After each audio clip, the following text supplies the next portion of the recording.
Hi Year 3. So history today. We're going to do it slightly differently today because we're going to give you a choice about which activity you would like to do. So we are going to look at two different areas today, and then you can decide which one you want to follow up and do a little bit more of an activity around at the end of the video. So we've spoken a lot about how the Romans came to Britain, the battle that they had with the Celtic warriors, why they were so successful. So what we're going to start thinking about a little bit more now is the impact that they had when they arrived, what changes they made, what they introduced, how things changed for the Celtic people that were living in Britain at the time. So we're going to start today by looking at two different aspects of that. So one side of things that we're going to be looking at, one of the impacts that they had, is to do with the towns that they built and they established in Britain.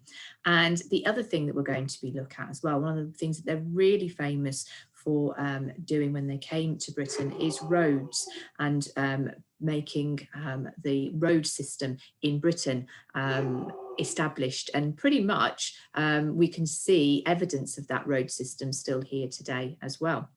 So let's start with the Roman towns first of all. So I'm going to obviously start by sharing the screen with you, and we're going to have a look at how these Roman towns actually became of importance and how they changed things for people that were living here at the time. So hopefully, lesson objectives, we're going to know what made a Roman town special, what sort of things we could find in a Roman town, to understand how it was used. And then your task, if you choose to do this one, is to design your own Roman town, okay?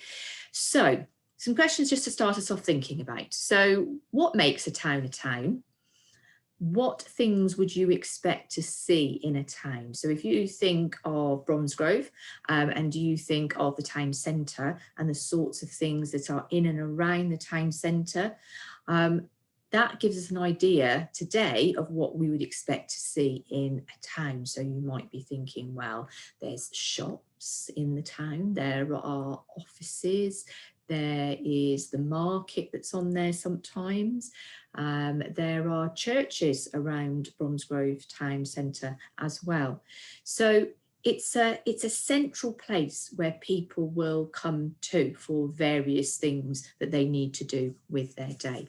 So that idea of what a town is will give us some of an idea as well about a Roman town. Okay, so the Romans were very keen on towns. It was the centre of Roman administration in the local area. So that was where decisions were made and rules were made about how the things were going to run in that local area. They were often built on an older military base. So it might have been something that was actually there already that maybe the Celtic tribes had established in some form or another. And they would be a way of maintaining control after the military had moved on. Okay, so once they've got good control, and the army then moved on to the next area that they were hoping to conquer, they would then use those buildings that the military had used to then build other buildings in that town, in the town centre. So it was also a way to convince the local people that the Romans were amazing, especially as towns didn't really exist in Northern Europe before the Romans.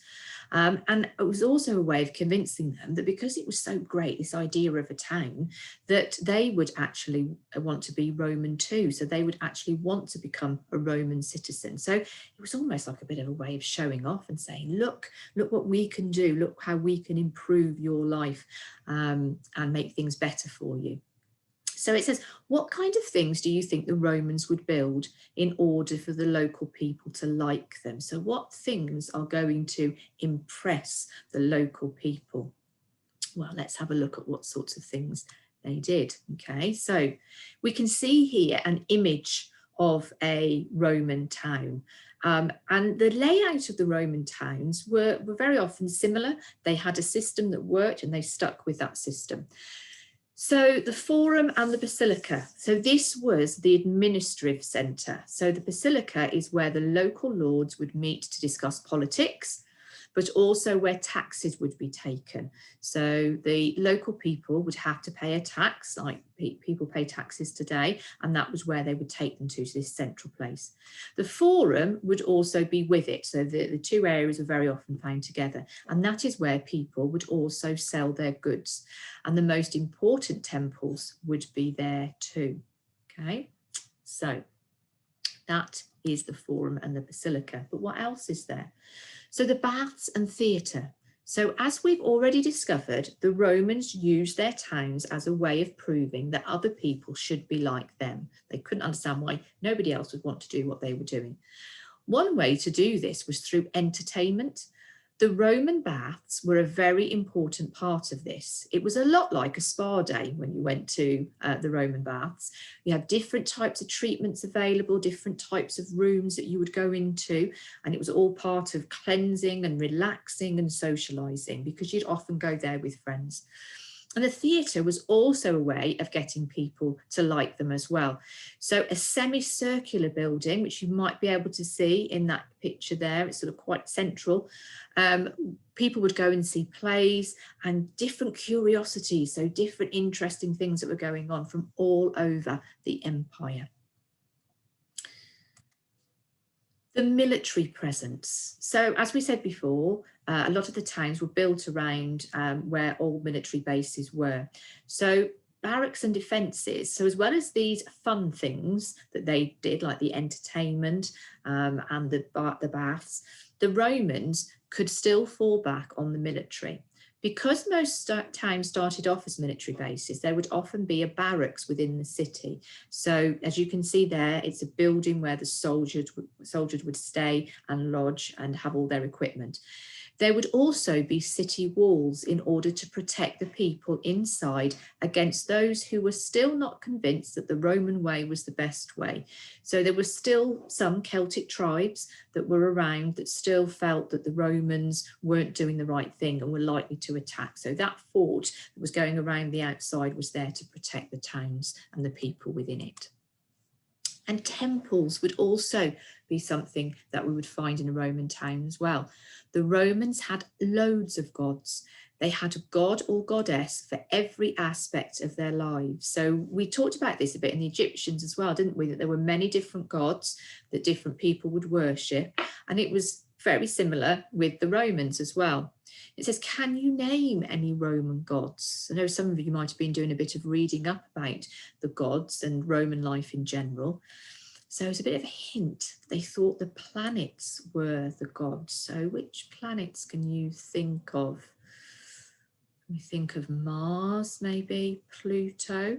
Well, these were very often the names of the Roman gods as well. And when the Romans came to a new area, they would often marry their gods to the local ones so that they would not get rid of the gods that the Celtic tribes were following, but they would pair them off together. And that was meaning that the local people could also keep their own gods as well. And that was a way of trying to make the local people actually like the Romans. They weren't trying to do away with everything. They tried to come up with a compromise, the way that they could work together. Unlike churches, though, these temples would not have graveyards. So churches that we would see today very often have graveyards around the outside of them, but the temples wouldn't. It was the law that the dead should be buried outside the city walls along the roads leading to the town. So that was a law that was made at those times there. And then roads and aqueducts. Now, we talked about roads a little bit earlier on as something that were really important that the Romans introduced. Okay, so this is something we're going to go and look a little bit more at as well in a moment. But the Romans were famous for their straight roads. They would link all the major towns in a country together, and they sped up travel for the army and the merchants. So the merchants are the people that are selling things, so they're trading their goods. So the fact that these roads were there enabled them to travel around the country with a lot more ease, quickly, safely, so they could get to where they needed to get. And then aqueducts. So the Romans would use the local rivers to remove waste and rubbish from their towns. Because of this, because they were using the rivers in that way, Clean drinking water had to be brought in from far away. So they used aqueducts for this, bringing water on lead pipes from up to 20 miles away. So they would build these massive constructions. Again, you can see that on the image there. And the aqueducts would bring in drinking water for the people in the Roman town. So that gives us some information about a Roman town there and the sorts of things that we would expect to find in there. Okay, so your task today, if you choose to do this one, because remember there's another one that you could choose to do as well, is to design a Roman town. So using the information that we found there, we are going to draw a plan. So it's like a bird's eye view that we're looking down on top of a Roman town and thinking about what buildings that we would have and we would see inside a Roman town. Now you're going to be drawing a plan actually tomorrow as well in PSHE, which Miss Brogan's going to talk to you about as well. That's going to be a little bit more detailed, but we'll talk about that obviously in PSHE tomorrow. But the one for today, I'm going to show you a way that you can sketch out your Roman town. So you'll need to draw a plan on a piece of paper. So could be a plain piece of paper would be fine. A squared piece of paper might be quite good if you've got the squared piece of paper, but don't worry if you haven't. And you are going to label or use a key to show what the different buildings that we would find in the Roman town would be. Okay, and also it says think about where they might be. Now there is an extra challenge for you here. So if you finish your town and it's beautifully labelled and coloured in, you could create a brief travel guide for a tourist who's visiting your town. So you could talk them through all the different things that they're going to see and why they're important. And again, you can use the information that's in here. Okay, so that's the PowerPoint, and you can use that PowerPoint there to help you if you decide you're going to do the Roman town as your task for today. Now, if you choose to do that, I'm going to just show you a website, which there is a link for in the folder.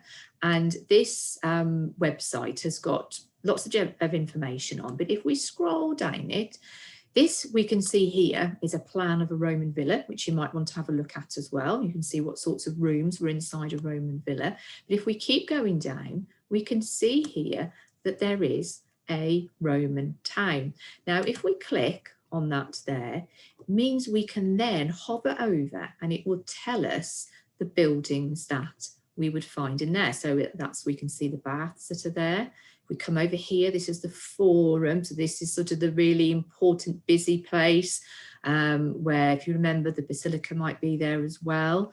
So that's that area. We've got the temple over here as well. So you can see by moving around what some of these buildings would be in the Roman town and how they'd be set out. Now, you can use this and you can use the PowerPoint to help you when it comes to drawing your plan.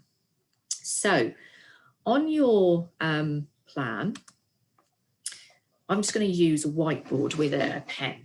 And I'm going to sketch it out. So I'm sure when you come to do yours, you will do yours a lot more neatly with a pencil and a ruler and making sure that it's all nice and accurate. Okay. So we said that the Roman towns were fairly uniform, really. So I'm going to just draw a sort of a square shape there, sketch it out, a square shape on my board there. Okay, which hopefully you can just about see.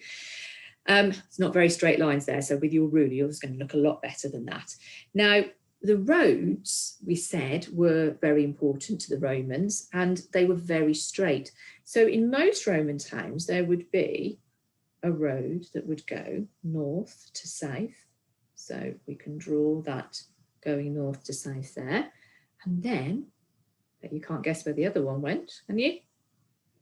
You're right, it went across the middle there from east to west, or west to east, depending on which way you're travelling. So it was a grid that we would have, okay, the straight road, it would take right through the centre. Now there might be some smaller ones coming off as well, but those would be the two main roads going through there, okay. Now, if we're looking down on top, and we're thinking about some of those buildings that we had and we mentioned about, okay, there was talk of the forum that was there. So this was this, it's a very wonky line I've just drawn there. So this was this central place where it would almost sort of be like that shape there, looking down on it. And then in the middle here, we might have some market stalls that were scattered around, okay, going around there. So we'd have our market stalls that we've got there, okay. We've also talked about a temple as well that we would have found inside the Roman town as well. So that would have not been probably too far away from where the Forum and the Basilica were. So over here, we might draw our very large temple, okay. There we go. So that might be our temple that's over in this area down here. So again, it's quite next to the main road that's coming through, so people will be able to access it properly. Okay. There would also be parts within the town, obviously, where people lived as well. So we might have, you know, a row of houses over on this over here. So I might break that up to show the individual houses that there were as well. Got the Roman baths to include. There's all sorts of things, but you can see now I'm getting lots of blocks, lots of shapes on my town plan, and I've talked you through what they are, but unless you know you've got a very good memory, we came back to it in a couple of days, we'd forget what everything was. So this is where we need to think about labeling, and we need to think about putting a key on to show what all those buildings are. So it could be that I could write on here that this is the temple. So I could go down that there and put temple to show that's what that building is there. Or I could use some coloured pens and do a key. So I could have this problem last time, didn't I, trying to take off lids when I was trying to hold a board up. I should learn from that. So it could be that I might colour it in. So I've got my green pen here. So I might colour this building in over here. Can you remember what this was over here? We said, what building was this? That's right, this was the Forum. This was the central part. So I colour that in all the way around there. I'm sure we'll do a much neater job of that. And then over here, I can do a little key to say, okay, well, my green building over here, that is showing me where the Forum is, okay? So I could write the Forum next to it there. So down the side, I've got a key to explain what all those funny shapes and buildings are that I'm drawing on there. So that's an option if you'd like to do that today. So remember, if you choose to do that, I would use that PowerPoint that we've looked at. So you make sure you include as many of those buildings that we would find in the town. And then also don't forget that website as well with that link, because you can have that up in front of you when you're drawing yours, and you can keep checking and seeing whereabouts would they have put the temple, whereabouts would they have put the baths. So that's one option, but there's a second option which you might be interested in doing. You might even want to do both if you are feeling up for it today. So, talked about the Roman towns. The Roman roads are the next thing that we are going to be talking about together. Okay, so I'm going to share with you now the Roman roads. Okay, I just had to pause the video there for a second because I couldn't find the PowerPoint that I wanted to share with you. It seemed to have vanished, but we've got it back again now. So the Roman roads, you can see on your screen now what we call a cross section of a Roman road. But we're going to come back to that slide in a second. So the Roman roads then, let's find out about those. So we're going to find out about why they built the roads, why they were so important to the Romans, what they allowed them to do, and we're going to think about how they were made. And we're going to be talking about some of the main Roman roads, the important ones, where they were as well. So before the Roman roads, before the Romans arrived, Britain hadn't actually got proper roads as such. The Celts rode horses, they walked and they travelled in carts, pulled by oxen along paths and tracks. And these paths and tracks connected local farms and hamlets, and there were some longer routes that they would use for trade. But these tracks were often really in quite poor condition. They were very bumpy, very uneven surfaces that they would be travelling along. So they weren't the best roads that they used. So why do you think the Romans wanted to build new roads? Can you think of 3 possible reasons? Well, in the last PowerPoint we looked at, we did mention some of those reasons as to why the Romans thought the roads were so important to them. I wonder if you can think back to some of the points that we talked about. So maybe you might have thought of the troops, because with good Roman roads, the troops could be quickly moved from one place to another without any great problems. Okay. There might be better links between places was good for people that were trading. That might have been a good thing for them to have done. The emperor had got more control if messages could be sent quickly. So if they were able to send a message from one place to another, then they would be able to make sure that they were keeping control of the country. Supplies could be sent to different areas of the country, so they'd be able to send different supplies to where they were needed, whether that was food or whatever supplies it might be. It might be more weapons that they needed into different parts of the country as well. So that was one, 3 reasons we've got there as to why the Romans thought that they wanted those roads. So the Romans were famous for their long straight roads. You can still see some Roman roads today, believe it or not, 2,000 years after they were built. They're still in existence. So why was it important for the Romans to link military centres, so places where their armies would be, to the ports? So on this map here, you can see that there are some markers that are on there. We've got a nice key here that you can see. So one of the colours on the map is showing us where the ports are. So this is where the boats, the ships would come in to Britain. And then the red dots that we can see are the military centres. So why do you think it was important to link the one to the other? We can see a bit closer there where they are. Dover is somewhere where we're familiar with today because that's still a very important port for us. And London and Colchester were 2 very important Roman towns as well. The Fosse Way was one of the first great Roman roads in Britain. It ran from Exeter to Lincoln, passing through Bath, Gloucester and Leicester. So it went through quite a few different places, and you'll see it coming onto the map here now.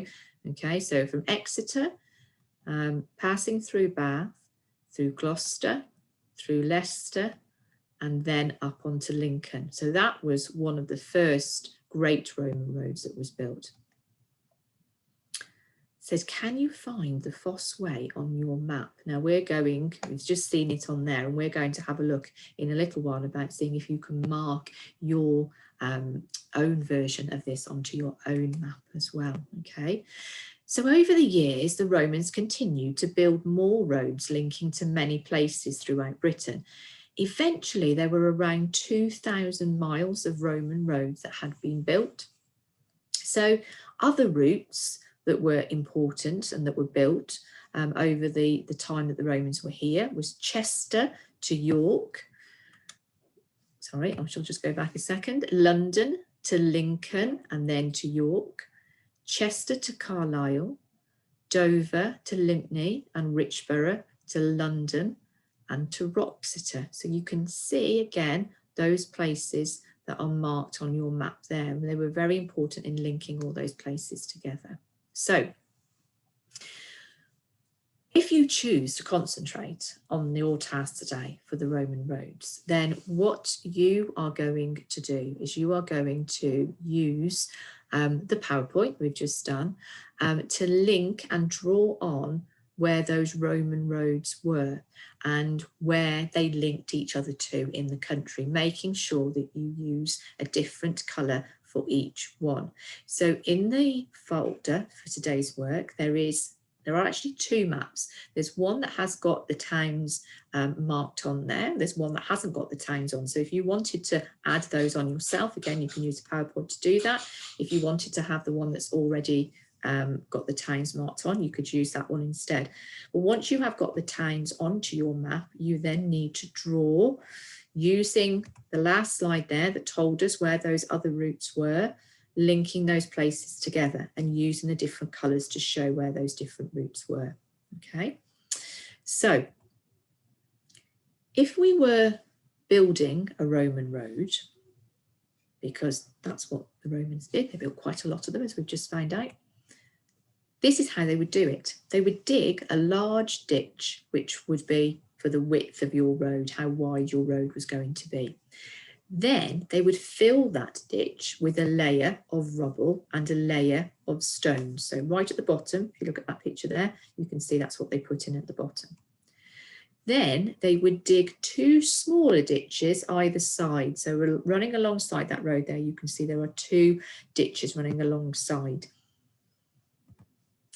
Then once they've dug those ditches, they would then come back into the central part and they'd cover the stones that they put in there with a layer of sand or small pebbles and gravel, which was thicker in the middle to make a camber, so to make a slight little hill almost, okay, but not as big as the hill, just a slope, to make a camber so that the rain would drain off into the two side ditches. So it allowed that rain just to go into the ditch there and then to work itself away. That meant that the roads were less likely to get eroded away because the water would just come off them. Then they'd set a smooth layer of paving stones into the sand or gravel to make a hard surface. They put another layer, final layer on top there, which you can see, which were like thick paving stones that they would use then as their final layer. So there were those distinct different steps to making the Roman roads. Okay, so can you name the parts of this Roman road? So can you remember what we just talked about? Well, here we've got the rubble at the bottom. We've got the stones that went on top. Then we've got that layer of sand, pebbles and gravel. And then our final layer here with those smooth paving stones, finishing touch to give us the surface of our road. So we've already said if you are going to choose to concentrate on the roads today, one of your tasks is to label that map with those different roads. But then this is your other option as well that you can do as a follow-up to labeling your map. Okay, so it said you are going to make a 3D model showing a cross-section of a Roman road. Okay, and it says there are two ways that you could choose to do this.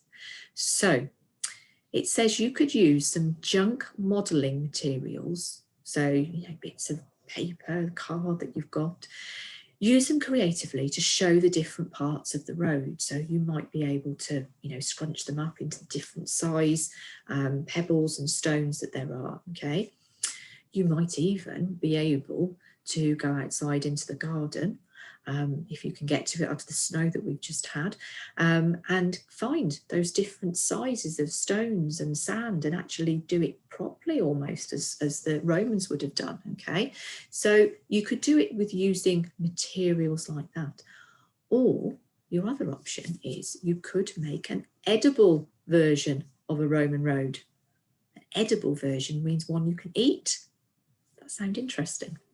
Sounds interesting to me. So one way that you can make a version of a Roman road is by doing almost a bit of a cookery lesson now. So we're going to be using ingredients to make a cross section. So on your screen in a moment, we are going to see an ingredient list. Okay, apologies again, I had to pause it because my battery was running low. I'm not doing very well in this video today. It seems to be plotting against me. So we're nearly at the end now, so I didn't want to have those final moments of the video disappear because of the battery. So I was about to share with you a screen which has got on the ingredients to make an edible version of a Roman road. So These give you the instructions for what you will need to do. So it says you will need a rectangular baking tray or dish, some biscuits, so they can be plain ones or chocolate ones if you've got them in the cupboard, some Smarties or M&Ms or something like that, ready-made custard or whipped cream or whatever you prefer, some Maltesers and some custard cream biscuits. So that's what you're going to need. Now remember, we're making a version, a cross-section of a Roman road. So think about how we're going to be using those ingredients. I know we're probably thinking at the moment they all taste delicious, but how we're going to be using those to make a cross-section of a Roman road. Well, it tells us on what to do. So we're going to first crush up some plain biscuits and create a layer covering the bottom of the tray. So that's going to be the bottom layer of your tray there. So if you think about what went on the bottom of the Roman road, then those crushed up biscuits are going to represent that. Then we're going to break up Maltesers and mix with half of the custard or whipped cream. And we're going to spread this on top of the biscuit layer. Then you're going to mix together the Maltesers and Smarties or M&Ms with the rest of the custard cream and spread on top of the second layer. So we're putting our layers with those different sizes of stones on top. And then the final layer is going to be our custard creams, which stand for our paving stones. So they haven't got to be custard creams. They could be any sort of rectangular biscuit that we've got there, which would act as the paving stones. And then we've got our layer of the different sections of the road that we would see in a very delicious type of format, which once you've made and you've shown, you might be able to eat, but make sure you check with parents because you don't want to ruin your tea tonight. So different ideas that you can choose to do today. So again, we are not expecting you to do all of them, just whichever one you think you fancy finding out a little bit more about, okay? So you've got the option of either doing the plan of the Roman town to show us what buildings were on there, or you've got the option of doing the activities linked to the roads, which was the map to show where those roads were, and then to make a model, whichever way you want to do it, of a cross-section of a road. So have fun doing it. Hopefully it's something a little bit different today for you to be trying. If you are able to, take a picture of it or bring it onto the Zoom calls that we do later on, or maybe the next day if you haven't quite got around to doing it in time for this afternoon Zoom call, and show us what you've done, because we'd love to see, because we know how creative you are and how you are great at putting these different things together. So enjoy, have a good rest of the day, and we shall be catching up with you soon to find out how you got on. Take care. Bye.